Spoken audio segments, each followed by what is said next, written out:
안녕하세요. 저는 고려대학교 산업경영공학과 DSB 연구실에서 석박 통합과정으로 있는 허재혁이라고 합니다. 오늘 소개해드릴 논문 제목은 Not all out of distribution data are harmful to openset active learning 이라는 제목의 연구입니다. 제목에서 보다시피 오픈셋이라는 상황에서 액티브 러닝을 수행하기 위해 제안된 방법입니다. 그리고 발표 시작하기에 앞서서 제가 목감기에 걸리는 바람에 목소리가 고르지 못한 점 사전에 양해 부탁드리겠습니다. 우선은 액티브 러닝에 대해서 간략하게 소개를 드리고 넘어가도록 하겠습니다. 액티브 러닝이라는 연구 주제는 그 모델 성능 향상을 위해서 적절한 데이터를 선택하는 방법을 연구하는 분야이고요. 기존의 많은 슈퍼바이스 러닝을 위해서는 어노테이션 데이터가 필요하게 됩니다. 근데 무수히 많은 어노테이션을 수행하기 위해서는 그만큼 많은 코스트가 들어가게 됩니다. 근데 하지만 그 코스트를 모두 다 드릴 수 없는 경우에 이런 액티브 러닝 방식을 통해서 무수히 많은 언레이블 데이터로부터 사용 가능한 코스트만큼을 이제 할당을 해서 어노테이션을 수행해 주면서 이제 반복적으로 데이터를 수집해 나가는 과정인데, 이때 핵심이 이 그림에서 볼 수 있다시피 이 쿼리를 선택하는 과정에서 도대체 어떤 쿼리를 우리가 가진 코스트만큼 이제 투자해서 선택했을 때 그 안에서 모델 성능을 조금 더 향상시킬 수 있는가를 이제 연구하는 방향이라고 볼 수가 있습니다.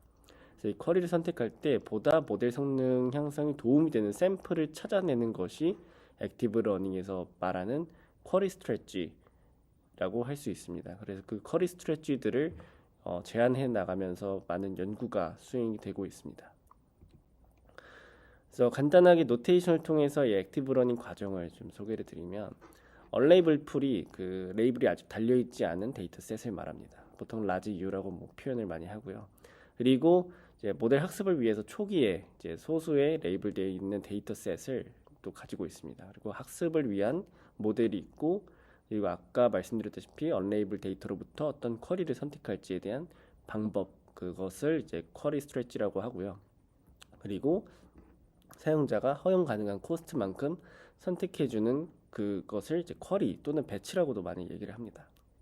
저희가 흔히 쓰는 배치 사이즈랑 좀 헷갈릴 수가 있는데 논문마다 좀 용어가 상이한 경우가 있으니까 혹시라도 배치라는 용어가 나왔을 때 헷갈린다면 아까 쿼리를 의미하는구나 이렇게 받아들이셔도 좋습니다. 그리고 이 벤치마크 상에서 이제 액티브 러닝 자체에 대한 실험을 위해서 여러 번 반복을 해주는데, 그 반복에 대한 용어도 이터레이션, 뭐 라운드 또는 사이클이라고도 많이 표현을 합니다. 그래서 이 포문을 통해서 뭐 수도 코드를 통해 예시로 한번 들어봤는데요. 초기에 가지고 있는 레이블 데이터셋으로부터 이제 모델 F를 학습을 시키고, 그리고 쿼리 스트레치를 통해서 언레이블 데이터에 대해 학습된 모델을 가지고 이제 쿼리를 선택을 해줍니다. 그럼 선택된 쿼리를 이제 레이블 데이터셋에 추가해서 레이블 데이터셋, 더 많은 레이블 데이터셋을 가지고 이제 학습을 수행을 하는데, 선택된 쿼리들은 이제 언레이블 데이터로부터 선택된 쿼리들은 제외되게 되겠죠. 그래서 이 네 가지 과정을 반복하는 것이 액티브 러닝의 이제 큰 흐름입니다. 예를 들자면 이제 학습 데이터가 전체 250개가 있다라고 했을 때 지금 세 가지 클래스를 가지고 있는 클래시피케이션 태스크를 가정을 한 겁니다. 그래서 처음에 레이블되어 있는 데이터셋이 총 10개다라고 했을 때 나머지 그럼 240개가 언레이블 데이터셋으로 이제 가지고 있겠죠. 여기서의 이제 그림은 클래스 단위로 구분되어 있는데 실제로는 이 클래스가 이제 아직 달려있지 않다라고 가정을 하는 겁니다. 그리고 테스트 셋은 이제 250개로 별도의 테스트 셋이 존재하게 되고요. 그래서 처음에 모델을 학습했을 때 가지고 있는 디스전 바운더리로부터 여기서의 쿼리 스트레치는 이제 uncertainty 기반으로 하는 것을 예시로 들었습니다. 그래서 테스트 셋에서 처음에는 84% 정도의 정확도를 보이는데, 이때 언레이블 데이터로부터 쿼리를 선택할 때 uncertainty 기반으로 선택했을 때는 디스전 바운더리 근처에 있는 샘플들이 이제 포함되게 되죠. 그래서 원이 클수록 좀 더 uncertainty가 높은 샘플을 의미하고, 이 uncertainty가 높은 샘플을 기준으로 사용자가 허용 가능한 쿼리만큼 선택을 했을 때 이제 20개를 선택을 해서 10개를 선택해서 총 20개의 레이블 데이터셋이 이제 추가된 겁니다. 그래서 이 20개를 가지고 모델을 학습하게 되면은 적은 수의 이제 데이터만 가지고도 조금 더 모델 성능을 향상시킬 수 있는 그런 결과를 얻기를 기대하는 것이 이 액티브 러닝입니다. 이런 언설테인티 기반으로 사용했을 때 장점이라고 한다면은 사실 데이터 안에는 무수히 중복된 많은 데이터들이 존재하게 되죠. 근데 중복된 데이터들을 아무리 많이 선택을 해봤자 사실 모델에서 구성되어 있는 디시전 바운더리가 그렇게까지 크게 변하진 않을 겁니다. 하지만 좀 더 일반화에 맞추기 위해서는 이 디시전 바운더리 애매한 것들을 잘 선택을 해주면서 데이터를 수집해 나가는 것이 좀 더 일반화 성능을 향상시키는 것을 기대해 볼 수가 있겠죠. 그래서 이것을 반복하는 과정으로 이제 액티브 러닝이 진행되게 됩니다. 이런 식으로 이제 몇 번의 이제 사이클을 돌리다 보면은 이 점선으로 된 것이 전체 250개의 학습 데이터셋을 가지고 학습된 모델의 퍼포먼스인데요. 여기서의 그 쿼리를 이제 10개씩 반복해서 수집했을 때 140개의 이제 샘플을 수집한 것만으로도 이 전체 데이터셋을 가지고 학습한 것과 좀 유사한 성능을 얻으면서 좀 더 적은 어노테이션 코스트를 사용하게 되는 그런 장점을 가지고 있다라고 볼 수가 있습니다. 기존의 이제 스탠다드 딥 액티브 러닝이라는 것은 오늘 소개드릴 방법론이 이제 오픈셋에 대한 액티브 러닝이기 때문에 이 오픈셋이 아닌 그냥 클로즈드 셋 상황에서 액티브 러닝을 표현하기 위해서 스탠다드라는 표현을 쓴 것이고요. 그리고 딥이라는 것은 이제 딥러닝 모델 기반으로 하는 액티브 러닝 스트레치들을 언급하기 위해서 딥이라는 표현이 쓰인 겁니다. 최근에 사실 액티브 러닝이라는 것은 딥러닝 이전부터 있었던 방법론인데 딥러닝 모델들이 많이 제한되면서 거기에 맞춰진 쿼리 스트레치들이 많이 제한됐기 때문에 이렇게 스탠다드 딥 액티브 러닝이라고 표현을 한 겁니다. 그리고 풀 베이스드라는 것은 언레이블 데이터셋이 이미 존재하고 그 안에서 뽑는 과정이기 때문에 풀 베이스드 스트레치라고 얘기를 합니다. 이것 말고도 사실 다양한 기반의 스트레치들이 존재하는데 최근에 이제 사실 언레이블 데이터 자체가 많이 존재하고 있기 때문에 풀 베이스드 스트레치들이 많이 제한되고 있습니다. 그래서 이 스트레치 자체를 크게 두 가지로 나눠볼 수가 있는데요. 언설테인티랑 이제 다이버시티가 있습니다. 언설테인티는 아까 전에 말씀드렸었던 엔트로피 기반의 방법이 그 대표하는 방법 중에 하나고요. 여러 가지 방법들이 있는데 최근에는 또 이 두 가지를 같이 고려하는 언설테인티와 다이버시티 기반의 하이브리드 방법들이 제한되고 있습니다. 다이버시티 같은 경우는 이제 언설테인티와 달리 좀 더 모델 그 데이터의 그 다양성을 고려해서 뽑는 것을 이제 다이버시티라고 얘기를 합니다.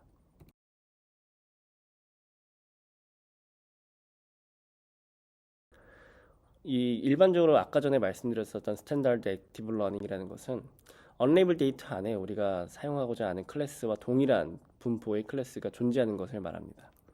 그래서 클래시피케이션으로 예를 들자면 그 레이블 데이터가 강아지와 고양이 두 가지 클래스를 가지고 있다라고 가정을 합니다.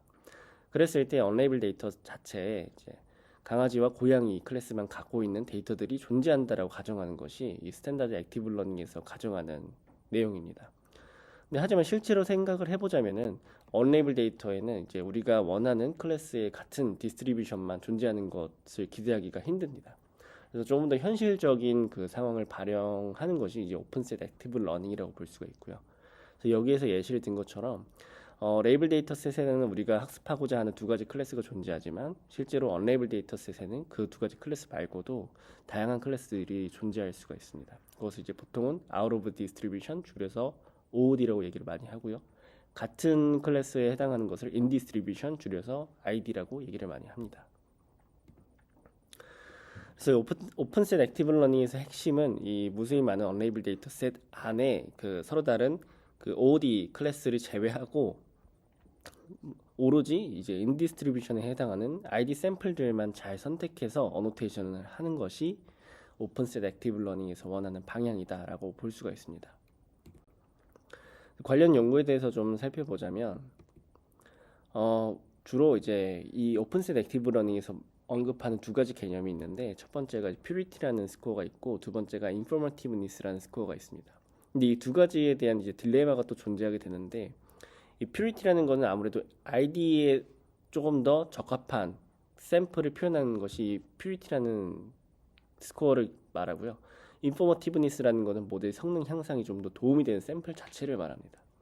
근데 너무 ID 샘플만을 고려해서 뽑다 보면은 쉬운 샘플만 남게 되기 마련인데 그것을 같이 고려해서 인포머티브니스에 좀 더 초점을 자꾸 맞추다 보면은 퓨리티가 좀 낮아지고 모델의 성능 향상에 도움이 되는 인포머티브니스만 뽑히게 되어서 뽑힌 쿼리 내에 적은 수의 ID 샘플만 포함되는 경우가 많이 있습니다. 그래서 이전에 있었던 이 CCAL이라는 방법은 하이 퓨리티에 좀 더 초점이 맞춰진 방법론, 오픈셋 액티브 러닝에서 제안된 방법론인데 이 여기서의 또 MQNet이라는 것은 이 두 가지 퓨리티와 인포머티브니스를 잘 고려해서 이 딜레마를 좀 해결하기 위해 제안된 방법론입니다. 그래서 액티브 러닝 라운드 초반에는 이 하드 이그샘플, 좀 더 모델이 학습하기 어려운 이그샘플보다 쉬운 이그샘플이 더 많이 필요하게 됩니다. 왜냐면은 샘플이 많이 없는 상황에서는 어려운 샘플만을 학습하기보다는 쉬운 샘플을 좀 더 학습해 줘야지 모델 성능 향상이 좀 더 빠르게 도움이 되고 다음 라운드에서 이제 데이터를 선택해 나갈 때 좀 더 ID 샘플에 집중해서 잘 많은 데이터를 수집할 수 있기 때문입니다. 근데 하지만 이 CCAL처럼 좀 하이 퓨리티에 맞춰져 있는 방법론을 가지고 계속 쿼리를 수집해 나가다 보면은 특정 시점에서부터 이 하이 인포머티브니스에만 초점이 맞춰진 이 방법론보다 성능이 낮아지는 경향이 있습니다. 왜냐면은 쉬운 데이터만 계속 모으다 보면은 중복된 정보들이 많이 남게 되기 때문에 모델 성능 향상에 어떤 제한이 걸리는 거죠. 그래서 여기서의 이 왼쪽에서 점선처럼 이 특정 이 시점을 기준으로 트랜지션이 일어나게 됩니다. 여기서의 이제 B와 C는 그 10%, 30%로 표현이 되는데 오픈셋에서의 노이즈의 비율을 말합니다. 그러니까 언레이블 데이터셋 내에 OOD 샘플이 가지고 있는 그 비중을 말합니다. 그래서 OOD 샘플이 좀 더 많이 있을 때는 이 트랜지션이 당연히 좀 더 늦게 일어나게 됐죠. 하지만 결국에는 어떤 시점을 기준으로 이 트랜지션 자체가 결국에 일어나기 마련이기 때문에 이 두 가지 하이 인포머티브니스를 고려한 그리고 하이 퓨리티를 고려한 두 가지에 대한 트레이드 오프를 해결할 수 있도록 제안된 것이 이 MQNet이라는 방법론입니다. MQNet의 그 선행 연구 중 하나로 이제 설명을 드리자면은 방금 말씀드렸다시피 딜레마를 이제 해결하기 위해 제안된 방법이라고 볼 수가 있고요. 기본적인 액티브 러닝 그 사이클과 동일하게 구성이 되어 있는데 그 안에서 이제 퓨리티 스코어와 인포머티브니스 스코어 두 가지가 있고 이 두 가지 스코어를 기반으로 메타 쿼리넷이라는 것을 학습을 해줍니다. 여기에 대해서 하나씩 설명을 드리자면은 우선은 이 퓨리티 스코어 같은 경우에는 OOD 디텍터를 가지고 이제 스코어를 산출을 해줍니다. 그리고 인포머티브니스 스코어 같은 경우는 기본적으로 일반적인 그 스탠다드 액티브 러닝 방법론으로 제안된 쿼리 스트레치 자체를 써줍니다. 왜냐면 기존의 이제 언레이블 데이터에 다 ID만 존재한다라고 가정하는 경우에는 퓨리티를 사실 고려하지 않기 때문에 기존에 제안된 모든 액티브 러닝 스트레치들은 다 인포머티브니스를 높이기 위해서 제안된 방법들입니다. 그래서 인포머티브니스 스코어를 위해서는 쿼리 스트레치를 뽑아주고요. 그래서 두 가지 이 스코어를 기반으로 메타쿼리넷을 이제 학습을 시켜줍니다. 메타쿼리넷을 학습을 할 때는 마스크 크로스 엔트로피 로스가 이제 활용되게 되는데요. 우선은 이 처음에 가지고 있는 이제 쿼리 내에서는 ID 샘플이 있고 OOD 샘플이 포함되게 되겠죠. 왜냐면은 랜덤하게 뽑는다고 해도 언레이블 데이터에 이제 10% 정도의 OOD 샘플이 포함되어 있다라고 한다면 500개를 뽑았을 때 50개가 OOD 샘플이기 때문에 그 500개의 ID와 OOD 샘플 포함되어 있는 500개의 쿼리들을 다 메타 쿼리넷 학습에 활용을 해주게 됩니다. 그래서 그 과정을 여기서는 셀프 밸리데이션이라고 얘기를 하고요. 이 마스크드 크로스 엔트로피 로스 자체는 OOD 샘플에 해당하는 경우는 크로스 엔트로피 로스를 계산을 안 해주는 것을 말하고 그리고 ID 샘플에 대해서만 크로스 엔트로피 로스를 계산해주는 것을 말합니다. 근데 이 마스크드 크로스 엔트로피 로스 자체를 가지고 바로 학습을 하는 것이 아니고요. 이 로스 프레딕션 로스라고 이전에 러닝 로스라는 방법에서 제안된 랭킹 로스 기반의 로스 펑션이 있는데 이것을 가지고 MQNet을 학습을 해줍니다. 여기 있는 수식이 이 포인트로 말씀드리면 여기 있는 수식이 그 로스 프레딕션 로스를 가지고 말하는 랭킹 로스를 의미합니다. 그래서 지금 이 사인 안에 있는 것이 마스크 크로스 엔트로피 로스이고 이 뒤쪽에 표시되어 있는 것이 MQNet의 아웃풋을 의미합니다. 그리고 이때 XIJ가 있고 Z에 대한 XI 그리고 XIJ에 대한 Z 값들이 있는데 이때 그 랭킹 로스를 계산하기 위해서는 페어로 구성된 데이터셋을 사용을 합니다. 그게 어떤 의미냐면은 예를 들어서 B개의 배치 사이즈가 존재했을 때 그 배치 사이즈를 절반으로 나눠서 페어로 구성을 해줍니다. 그 페어를 구성했을 때 각 샘플의 로스의 순서를 기반으로 이 실제 모델 아웃풋의 순서가 그 순서와 동일하도록 학습을 해주는 것이 이 랭킹 로스를 말합니다. 그래서 예를 들자면은 퓨리티 스코어가 i번째 샘플이 j번째 샘플보다 퓨리티 스코어가 높고 그리고 i번째 샘플이 j번째 샘플보다 인포머티브니스 스코어가 높았을 때 이 메타코린에서 아웃풋 또한 그 순서가 유지되어야 한다라는 그 스카이라인 컨스트레인트라는 조건을 또 같이 고려를 하고 있고요. 그리고 마찬가지로 마스크드 크로스 엔트로피 로스 또한 i번째와 j번째 순서가 이 순서가 있다면은 이미 로스를 계산했기 때문에 그 순서가 존재하겠죠. 있다면은 그 메타코린에서의 아웃풋 또한 그 순서가 동일해야 된다를 의미를 합니다. 그리고 이 순서를 좀 제약을 주기 위해서 이 스카이라인 컨스트레인트뿐만 아니라 이 메타코린의 그 가중치 또한 모두 넌제로 값을 갖도록 설정을 해놓는데요.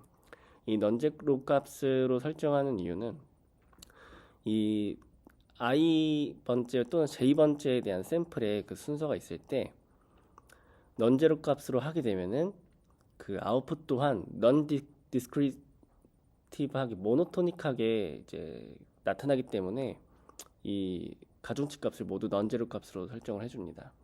뭐 여기에 대해서는 이제 또 다른 예시로 말씀드리면은 MLP 레이어 같은 경우에는 이 메타코린넷이 MLP 레이어로 구성이 되어 있는데 MLP 레이어 같은 경우 그 안에 뭐 더하기도 있고 곱하기도 있고 뭐 다양한 연산들이 존재하게 되죠.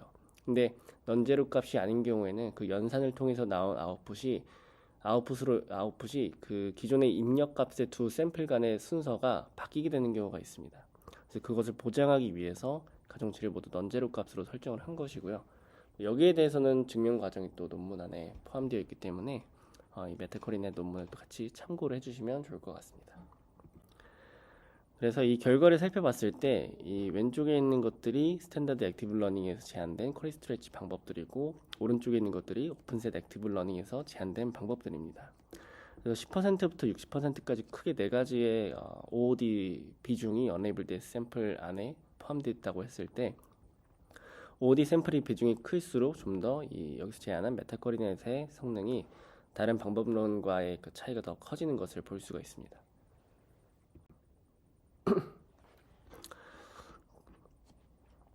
그리고 또 여기서 의미하는 것은 오른쪽에 있는 그 컬럼에 있는 것이 이제 Y축에서 쿼리 내에 포함되어 있는 인디스트리뷰션 샘플 수를 의미합니다. 그래서 메타쿼리넷 같은 경우에는 처음에는 퓨리티에 집중을 하기 때문에 많은 샘플 수를 이제 가지고 ID 샘플 수를 포함하면서 모델을 학습하게 되고요. 이후에는 조금 더 이 딜레마를 해결하기 위해서 인포머티브니스 쪽에 집중을 하기 때문에 퓨리티 스코어가 낮아져서 비중이 낮아져서 쿼리 내에 포함되어 있는 인디스트리뷰션 샘플 수가 조금 줄어들게 됩니다. 하지만 이 CCL 같은 경우는 퓨리티에 많이 집중을 하기 때문에 모든 라운드에서 이 샘플 쿼리 내에 포함되어 있는 인디스트리뷰션 샘플 수가 일정하게 많이 포함되어 있죠. 그럼에도 불구하고 이제 아까 말씀드렸다시피 이 메타코린넷은 두 가지 딜레마를 잘 고려하기 때문에 모든 노이즈 샘플 비중 상황에서 높은 성능을 매 라운드가 진행될수록 이제 보장한다라고 볼 수가 있습니다. 그리고 또 다른 이제 제한된 방법론 중 하나로는 LFOSA라는 Learning from Openset Active Learning 방법이 있습니다. 여기서는 아까 전 메타코린넷과는 다르게 이 디텍터와 이제 GMM 저희가 알고 있는 가우시안 믹스처 모델을 사용해서 OD 샘플을 필터링하는 방법론입니다. 그래서 여기서는 그 쿼리를 통해서 수집했을 때 뭐 피치 못하게 당연히 unknown 샘플 그러니까 OOD 샘플이 존재하게 됩니다. 근데 이 OOD 샘플을 사용하지 않고 버리는 것이 아니라 이 디텍터를 따로 학습을 해줍니다. 여기서의 k 플러스 1은 이제 클래스 수를 의미하는데 k라는 게 인디스트리뷰션에 해당하는 클래스 수를 의미하고요. 플러스 1은 OD 샘플에 해당하는 클래스를 의미합니다. 그래서 총 k 플러스 1개의 아웃풋 그 벡터를 갖는 디텍터를 추가로 학습을 해줘서 이 학습된 디텍터를 사용해서 GMM을 통해 좀 더 그 OD 샘플들을 잘 필터링 해줄 수 있는 방법론입니다. 그래서 먼저 맨 처음에 방금 말씀드렸다시피 디텍터를 이제 학습하게 되는데요. 여기서 학습할 때는 이 템퍼레처를 같이 활용해서 학습을 해줍니다. 이 실험에서는 템퍼레처 0.5로 사용을 하게 되고요. 이 템퍼레처를 사용했을 때 1보다 작은 값을 쓰게 되면은 좀 더 그 분포를 좀 더 샤프닝 해줍니다. 그래서 그 클래스 간의 값의 격차를 키움으로써 OD 샘플은 좀 더 OD에 해당하는 엘레멘트의 값이 커지도록, 스칼라의 값이 커지도록 만들고, 인디스트리뷰션에 해당하면 인디스트리뷰션 클래스 안쪽으로 좀 더 많은 큰 값을 가지도록 반영하기 위해서 템퍼레처, 여기서 튜닝이 그것을 의미하고요. 그리고 로스 펑션 같은 경우는 이 모든 k 플러스 1개에 대한 엔트로피 로스를 계산을 해줍니다. 그리고 두 번째로는 이제 GMM 그 가우시안 믹스처 모델을 학습을 해주고 이걸 통해서 추론을 해주게 되는데, 이 GMM의 인풋으로는 학습된 디텍터를 사용해서 언레이블 데이터에 대한 maximum activation value를 계산을 해줍니다. 그래서 이때 사실은 좀 화살표 표시가 지금 여기서 언레이블 데이터가 이렇게 바로 이렇게 쭉 들어가게 되는데, 제가 생각하기에는 이제 언레이블 데이터가 디텍터의 입력으로 사용이 돼서 아웃풋으로서 이렇게 나오는 게 맞을 것 같아서 이렇게 화살표를 좀 수정해서 표시를 해봤고요. 그래서 순서를 좀 다시 말씀드리면은 언레이블 데이터를 가지고 학습된 디텍터의 입력으로 사용한다 라고 먼저 말씀을 드렸고, 이 maximum activation value 줄여서 MAV 같은 경우는 해당 언레이블 샘플에 대해서 디텍터를 통해서 아웃풋을 계산했을 때 가장 큰 값을 가지는 클래스의 그 value를 말합니다. 그것이 이제 maximum activation value이고, 그리고 MAB를 계산했을 때 가장 큰 클래스를 나타낸다라고 말씀드렸잖아요. 그럼 그 클래스를 이제 prediction 클래스로 가정을 합니다. 그래서 동일한 prediction 클래스를 가지고 있는 MAV끼리 묶어서 이제 GMM을 학습을 해주게 됩니다. GMM을 학습을 할 때 그러면은 인디스트리뷰션에 해당하는 클래스가 K라고 말씀드렸으니까 K개의 GMM이 학습이 되게 되겠죠. 이때 GMM은 두 개의 컴포넌트를 가지고 있다라고 가정을 하고 학습을 해줍니다. 왜 두 개의 컴포넌트냐면은 하나는 인디스트리뷰션에 해당하는 분포가 있을 것이고 다른 하나는 OD에 대한 분포가 있을 것이라고 가정을 하기 때문에 두 개의 컴포넌트를 가지고 있다라고 가정을 합니다. 그 다음에 더 큰 분포의 평균값을 가지는 컴포넌트를 ID 클래스로 가정하게 되는데, 왜냐하면은 이 디텍터를 학습했을 때 이 K개의 그 클래스 인덱스만을 고려한다라고 말씀을 드렸잖아요. 그렇기 때문에 이 K개 안에 존재하는 MAV는 학습이 만약에 디텍터가 잘 됐다라고 가정을 한다면 인디스트리뷰션 샘플에 대해서만 큰 MAV를 가지고 있기 때문에 그 큰 값들이 가지고 있는 분포의 평균은 반대로 두 개의 컴포넌트가 있다고 말씀을 드렸잖아요. 그래서 조금 더 큰 평균값을 가지는 경우로 가정을 해서 그 분포가 ID 클래스에 대한 분포라고 생각을 하는 거죠. 그래서 그런 식으로 GMM을 학습해서 ID 컴포넌트에 대한 probability를 이제 계산을 쭉 해줍니다. 그런 식으로 K개 이제 그룹으로 이제 묶여서 MAV가 묶여서 GMM을 학습을 하게 되는데, 그래서 이것을 이제 하나의 집합으로 이제 모은 다음에 그러면 총 이 W1부터 WK를 합치게 되면은 총 언레이블 샘플 수만큼 이제 집합이 생기게 되는 거죠. 그 다음에 이것을 정렬을 해서 이 W 값이 큰 순서를 기준으로 쿼리를 선택을 해주게 됩니다. 그러면 조금 더 높은 ID 컴포넌트의 probability를 가지고 있는 샘플이 ID에 해당할 것이다 라고 가정을 해서 쿼리를 뽑아주는 거라고 볼 수가 있습니다. 그래서 이런 식으로 비교를 하자면 결과를 봤을 때 여기서는 ID 클래스의 비중을 기준으로 20%, 30%, 40%를 나눈 겁니다. 그러니까 예를 들면 이제 사이파10에는 10개의 클래스를 가지고 있기 때문에 10개의 클래스 중에서 이 ID 클래스가 20%라고 한다면 2개가 ID 클래스고 나머지 8개가 OOD 클래스로 가정을 하는 것이고요. 그리고 30%는 3개가 ID 클래스, 나머지 7개가 OOD 클래스. 그래서 ID 클래스에 대한 프로포션이 좀 다르다라고 볼 수가 있습니다. 그 상황에서 오픈셋 액티브 러닝으로 제한된 이 LFOS의 방법이 다른 스탠다드 액티브 러닝 방법론 대비 더 좋은 성능을 나타내는 것을 볼 수가 있습니다. 그리고 여기서 말하는 프리시전은 아까 전에 MQNet에서 언급드렸었던 그 쿼리대에 포함되어 있는 ID 샘플 비율을 의미합니다.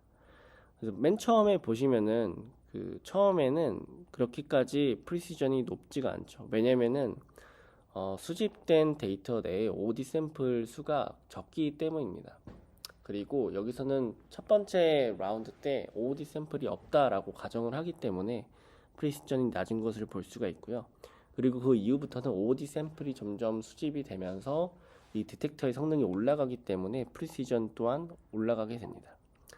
그리고 사이파10 같은 경우가 이 첫 번째 컬럼인데 여기서의 프리시전이 줄어드는 이유는 그 언레이블 내에 포함되어 있는 쿼리 수가 ID 쿼리 수가 그만큼 거의 다 많이 수집이 되었기 때문에 이렇게 줄어든다라고도 논문에서도 언급을 하고 있습니다. 그리고 이제 오늘 말씀드릴 내용이 이 Progressive Active Learning 줄여서 PAL이라고 부르고요. 이 방법에 대해서 설명을 드리도록 하겠습니다. 먼저 오버뷰를 통해 간단하게 말씀을 드리면 이 PAL의 목적은 조금 더 OD 샘플로서 이제 값어치가 있는 좀 가치가 있는 좀 유용한 OD 샘플 자체를 활용해서 클래시파이어와 디텍터의 성능을 더욱 향상을 시키자라는 목적으로 제안된 방법입니다.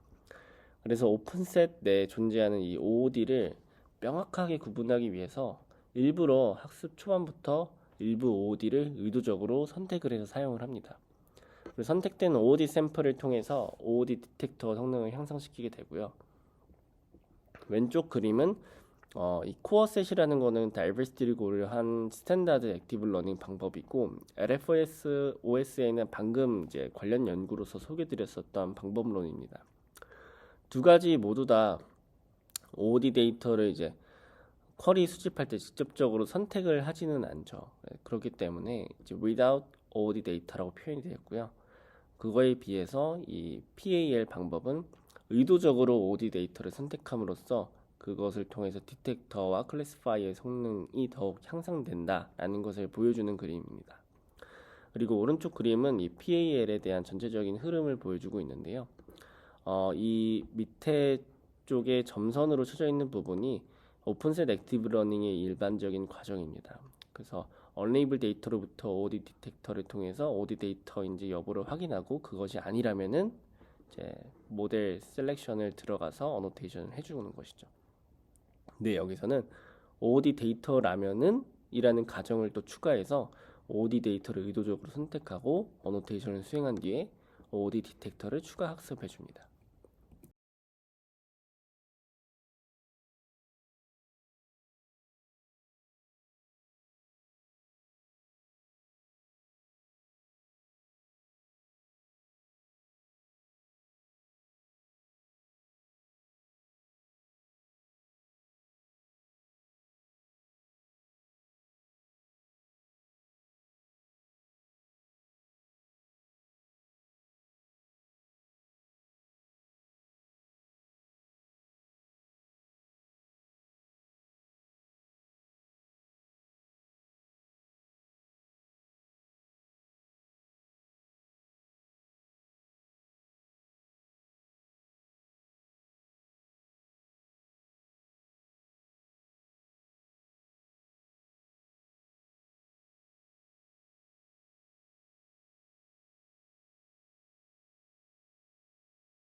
그래서 여기서의 두 가지 스코어가 각각 의미하고 있는 것이 있는데 여기서의 오메가가 representativeness를 의미하고요.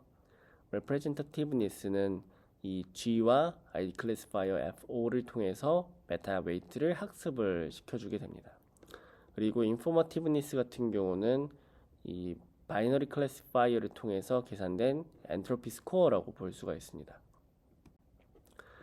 먼저 이 스코어 계산 중에 ID 스코어를 SID 스코어를 계산하는 과정에 대해서 설명을 드리자면은 첫 번째 라운드에서는 일단 OOD 샘플이 없다라는 가정이기 때문에 C 플러스 1이 아니라 C개의 바이너리 클래시파이어를 학습을 해주게 됩니다. 그리고 이후 라운드부터는 이제 OOD 샘플이 수집되기 때문에 그때는 이제 C 플러스 1개로 확장을 해서 바이너리 클래시파이어를 학습을 해주게 됩니다. 제가 또 사전에 좀 약간 설명을 놓쳤던 게 이 모든 웨이트들은 매 라운드마다 초기화돼서 다시 학습에 이제 사용이 되게 됩니다. 그리고 여기서의 이제 SID는 이 FC의 ID 클래스에 대한 엔트로피에다가 1을 더한 값이게 되는데요. 1에 가까울수록 이 ID 샘플의 가능성이 높다는 것을 의미한다고 이제 논문에서 작성이 되어 있긴 합니다. 근데 이거를 좀 곰곰이 생각을 해보니까 OOD 샘플인 경우에도 SID 자체가 큰 값을 가지게 됩니다. 왜냐면은 이 여기서의 수식을 보시면 C 햇이라는 거는 C 플러스 1개의 바이너리 클래시파이어 중에서 이 C개의 클래스들 중 1에 해당하는 unlabeled 샘플에 대한 probability를 의미를 하게 되는데요. 여기서 1이 ID 클래스를 의미합니다. 그래서 C개의 바이너리 클래시파이어 중 ID 클래스에 해당하는 probability에서 가장 큰 값이 바로 이제 C 햇의 큰 값을 갖는 클래스를 C 햇이라고 얘기를 하고 그거에 대한 엔트로피 스코어인데 만약에 디텍터가 학습이 잘 되었다면은 P1인 경우가 모두 다 0에 가까워지겠죠. 0에 가까워지게 되면은 이 뒤에 있는 이제 엔트로피 값이 0에 가까워집니다. 그렇기 때문에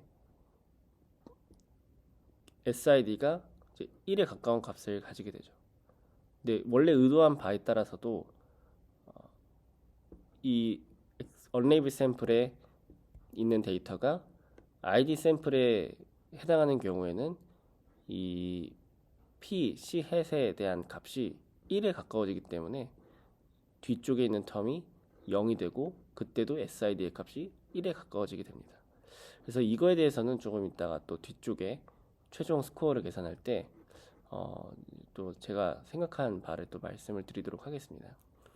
그리고 여기서 이제 바이너리 클래시파이어를 학습할 때는 이제 one vs all loss라는 것을 사용해서 줄여서 OVA라고 얘기를 하는데요.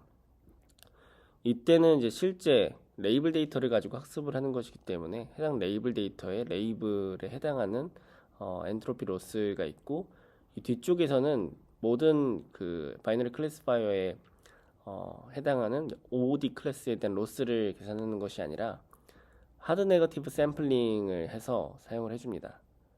그래서 이 OOD 클래스에 해당하는 probability를 계산했을 때 그것이 가장 작은 값을 이제 계산을 해줍니다. 작다라는 것은 그만큼 이 모델이 조금 더 많이 헷갈려하고 있다라는 뜻이기 때문에 이렇게 하드 네거티브 샘플을 통해서 학습을 해준다라고 얘기를 합니다. 그 다음으로는 이제 representativeness에 해당하는 이제 이 메타 웨이트를 학습하는 과정인데요. 이때는 이제 레이블 데이터셋을 가지고 이제 학습을 하고 추가로 unlabeled 데이터셋을 가지고도 같이 학습을 합니다. 그래서 이 메타 웨이트를 이제 최적화하는 식이 아래에 있는 수식인데 이때 이제 슈퍼바이스드 로스를 기반으로 이제 메타 웨이트를 이제 최적화를 하는데 여기서의 이 메타 웨이트에 대한 최적화식이 이 슈퍼바이스드 로스와 그 unlabeled 데이터에 대한 로스 두 가지를 같이 고려를 하고 여기서의 웨이트가 이제 포함되게 됩니다. 계산할 때. 이 계산할 때 이 unlabeled 데이터에 대한 로스는 이 F5와 실제로 여기 언급되어 있는 수식에는 FC를 같이 활용을 한다라고 합니다. 그런 식으로 언레이블 데이터에 대해서도 수도 레이블을 가정해서 로스를 계산을 해주게 되고요.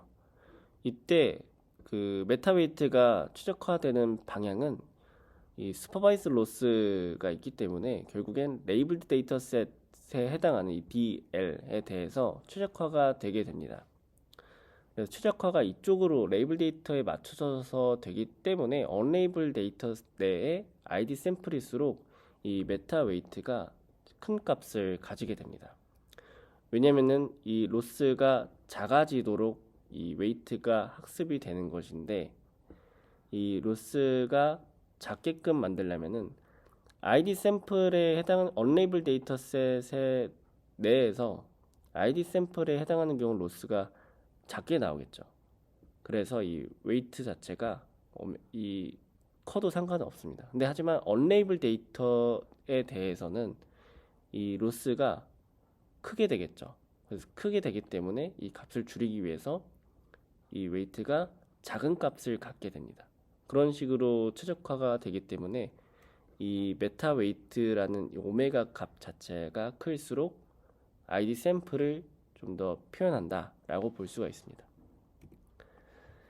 그리고 앞서 얻은 두 가지 오메가와 이 SID 스코어를 기반으로 이제 언레이블 데이터에 대한 스코어를 표현을 해주게 되고요. 그리고 이 제목에서와 그 방법론 이름에서 나타났다시피 프로그레시브라는 표현이 나타나게 되는데, 이때 의미하는 것이 이제 라운드마다 일부 샘플을 이 스코어가 가장 작은 값을 기준으로 선택을 해서 그 선택된 샘플들이 좀 더 유용한 가치가 있는 OOD 샘플이라고 가정을 하고 일부 샘플들을 확보를 해줍니다.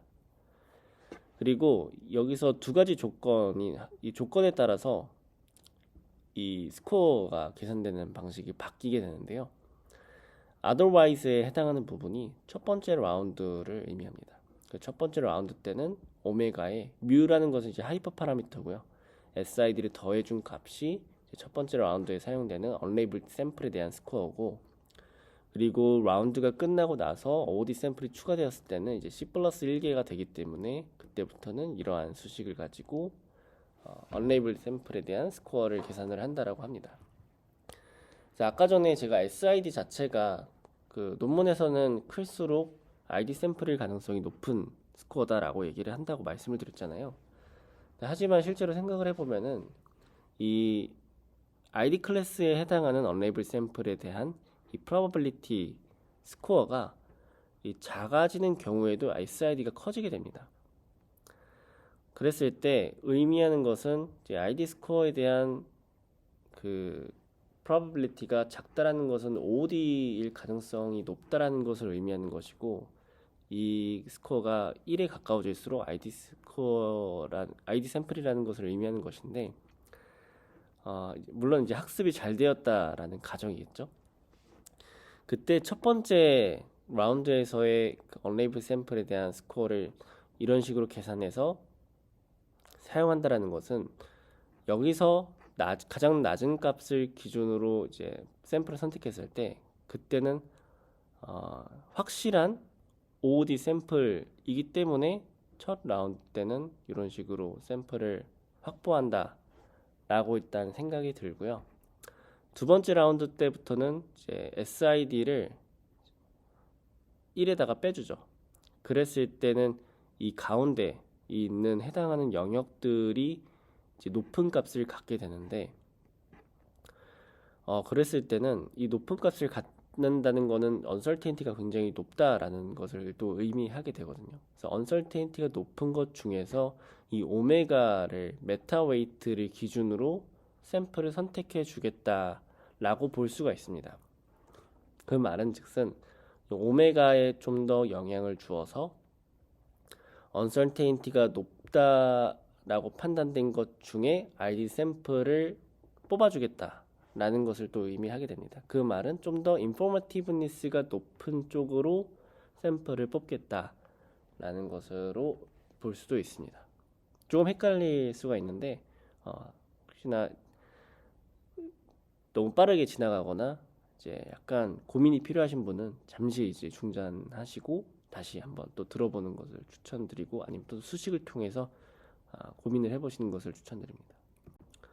이제 실험장표에 대해서 이제 설명을 드리자면은, 우선은 이제 베이스라인들은 이렇게 존재하게 되고요. 여기 있는 베이스라인들 일부는 저희 연구실에서 또 소개가 된 방법론들이기 때문에 유튜브 내에서 영상들을 같이 참고하면서 혹시나 공부가 필요하신 분들은 보고 오시는 것을 또 추천을 드립니다. 그리고 이제 데이터셋에 대한 구성으로는 아까 전 그 LFOSA에서와 동일한 구성을 가지고 있습니다. 이 미스매치 레이쇼가 계속 말씀드렸던 ID 클래스에 대한 프로포션을 의미하고요.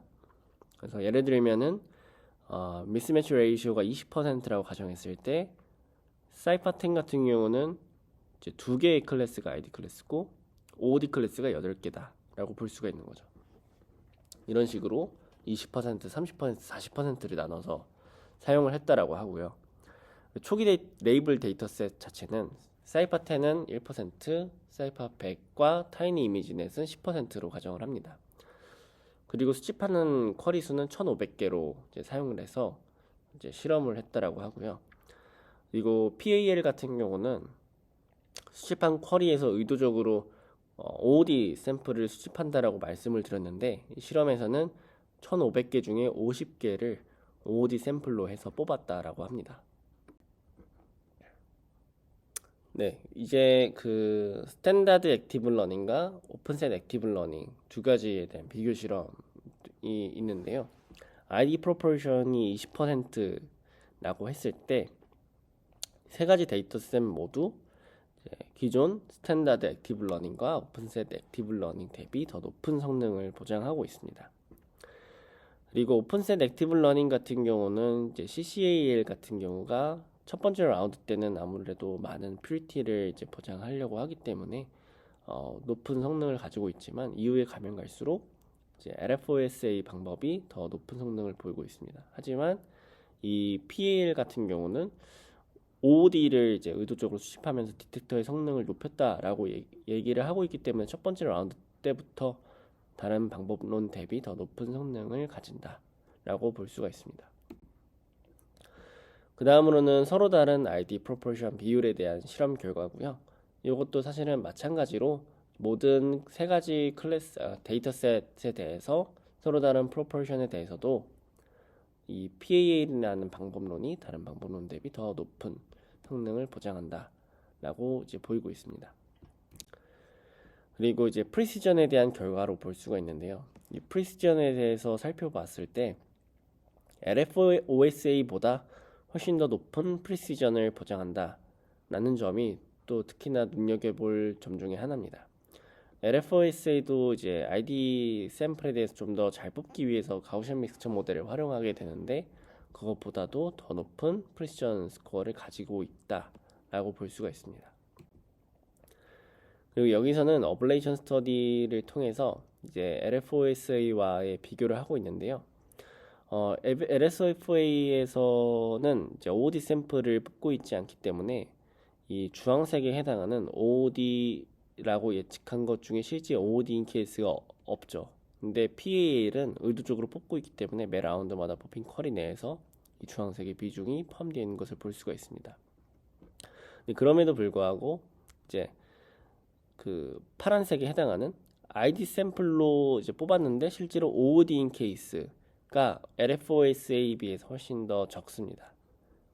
그런 점이 또 장점이라고 볼 수가 있고요. 여기서는 메타웨이트 오메가를 제외했을 때와 SID 스코어를 사용하지 않았을 때 이 두 가지의 어블레이션 스터디를 하고 있는데, 오메가를 뺐을 때가 좀 더 큰 성능 하락이 존재합니다. 그 말인즉슨 이제 메타웨이트 자체가 오픈셋 액티브 러닝 상황에서 좀 더 큰 영향을 가진다라고 언급을 하고 있고, 아까 전에 이제 제가 논문에서 언급된 거 외에 좀 더 고민을 해봤을 때도 메타웨이트 자체가 좀 더 인포머티브니스를 높이도록 이제 뽑는 과정이 될 수가 있어서 이러한 성능 차이가 발생하는 것이 아닌가라는 또 생각을 해볼 수가 있습니다. 그리고 마지막으로는 이제 두 스코어를 합칠 때 하이퍼 파라미터로서 뮤가 존재하게 되는데요. 뮤가 0에서 1 사이로 이제 나눠서 실험했을 때 0.8일 때가 가장 높은 어큐러시와 리콜 값을 가진다라고 얘기를 합니다. 근데 아쉬운 점은 논문에서 실험 시에 뮤를 어떤 값으로 정확하게 세팅해서 사용했는지가 좀 언급이 안 되어 있어서 좀 아쉬웠었고, 그리고 코드를 또 공개를 했는데 코드상에서도 이제 사이파 100 외에 다른 두 데이터셋에 대해서 뮤에 대한 스코어를 정확하게 이제 표현하지 않아서 그 점이 좀 아쉬웠습니다. 그리고 이제 데이터셋마다 사실 이 뮤라는 하이퍼 파라미터가 많이 바뀌게 되면은 그거 자체가 좀 많은 큰 단점이 될 수 있지 않을까 싶은데 그런 부분에 대해서는 큰 언급이 없어서 조금 아쉬움이 있습니다. 네, 오늘 소개드릴 논문에 대한 내용은 여기까지였고요. 그래서 제 목소리가 많이 좋은 편이 아니었는데 그래도 긴 시간 들어주셔서 감사드립니다. 그리고 혹시나 중간 설명 과정에서 제가 행여나 잘못 언급한 부분이 있거나 이해가 안 된 부분이 있으시다면은 댓글로 달아주시면 이제 거기에 대해서 또 답변 드리도록 하겠습니다. 감사합니다.